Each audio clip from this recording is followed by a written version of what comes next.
হাসনাত আব্দুল্লাহর বিরুদ্ধে অভিযোগ ভিত্তিক সংবাদ প্রকাশ করছে বসুন্ধরা গ্রুপের মিডিয়া।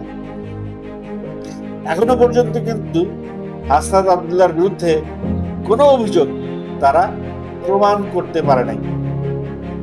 হাসনাত আব্দুল্লাহ কিন্তু নিজেই বলে দিছে, 1 টাকার দুর্নীতি যদি কেউ প্রমাণ করতে পারে তাহলে সে ইস্তফা দিবে। হাসনাত আব্দুল্লাহ সেই চ্যালেঞ্জ নেওয়ার মতো কলিজা বা সাহস এখনো বসুন্ধরা গ্রুপের হয় নাই। সাহস হইলেও এখনো তারা সেই প্রমাণ এখনো তারা একটা করতে পারে না।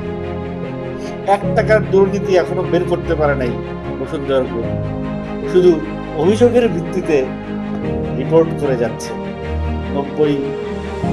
24 ঘন্টায় 40 ঘন্টায় 99টা কন্টেন্ট বানাইছে। ভাই, কতটা প্রায়োরিটি তারা হাসনাত আব্দুল্লাহকে দিচ্ছে। মানে তাদের এক এবং অদ্বিতীয় শপথ, হাসনাত আব্দুল্লাহকে থামাও। কিন্তু হাসনাত আব্দুল্লাহর কণ্ঠ এভাবে তোমরা থামাইতে পারবে না, বলদ বাহিনী।